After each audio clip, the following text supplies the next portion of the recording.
Another day, another vlog. Heto na naman ang panibago nating video. Nag-fishing adventure nga pala kami kasama ang mga tropa. Tara at mag-adventure ulit tayo. Let's go! Alright mga katalong, welcome back sa ating channel. For today's video ay mangingisda ulit tayo. Alas 4 nga ng hapon ay sumubok tayo para manghuli ng isda. At ang kasama nga natin ay si Tol Riman para testingin ang bago niyang pamain. Bago nga tayo umalis ay humabol pa si Ponyor para sumama sa atin. Malis! One click nga eh! Malis! At ito nga pala ang aming pamain na tetestingin namin ngayon. First time nga natin gagamit ng ganito, kaya naman sobrang excited tayo.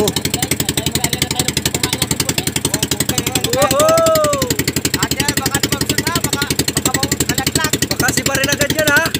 Yun! Woo! Matesting muna ulit kami magbalbal! Yoho!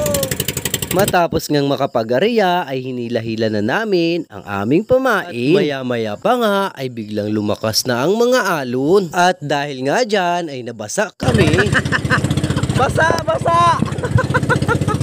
At hindi nga natin pinansin ang mga alon sapagkat sanay na kami at gusto talaga naming makahuli ng isda at nangangarap na sana'y makapagpadawi ng malaki. Kasamaan ngang palad ay hindi tayo nakapagpadawi kaya naman umuwi na kami. Sa kabilang banda ay bumibili na pala ng isda ang aking misis habang tayo ay nasa laot. At dahil nga sa isdang ito ay siguradong makakatikim na naman tayo ng masarap na ulam. At sobrang bait talaga sa atin ni Lord sapagkat gumagawa siya ng paraan para sa ating mga pangangailangan. Pagkarating ko nga sa bahay ay inabot niya sa akin ang napakalaking gulyasan na ito. Tiyempong-tiyempo nga ito sapagkat wala kaming huli sa pagbabalbad. At dahil nga sa isdang ito ay na-excite tayo para tikman ang mainit niyang sabaw. Maya-maya pa nga ay dumating ang taga-Bakawan at sinabihan tayong itaas ang power nila dahil nawalan daw sila ng kuryente. At sa pinagtaasan nga nating poste ay may mga talbos ng kamote. Kaya naman nagsabi tayo sa may-ari para makahingi. Salamat nga pala kay Mami Merly sa pagbibigay sa atin ng talbos ng kamote. After nga nito ay umuwi na tayo sa bahay, dala-dala ang mga talbos. Ito ang ilalahok natin para sa ating gulyasan. At ang ibang karne naman ng isda ay ipiprito natin. Matapos nga ito ay nilagyan na natin ng asin ang ating piprituhin. Nang mainit na nga ang mantika ay isinalang na natin ang mga ito. Kailangan laging may prito sapagkat ito ang paborito ng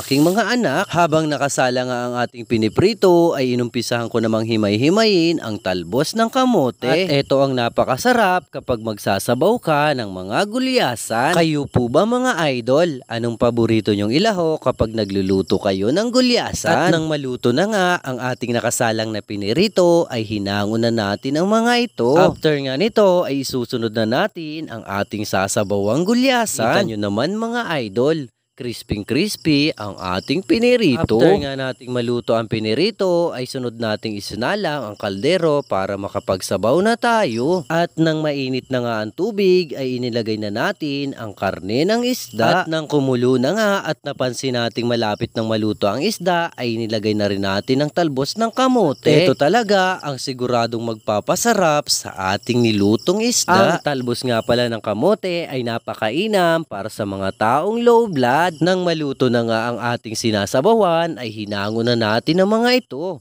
para makapag-start na tayo ng ating hapunan. Bukod sa gulyasan ay meron din tayong abalon na binigay sa atin nila mama. At ito po ang ating latest video. Salamat sa panonood, salamat sa suporta, ingat palagi, God bless!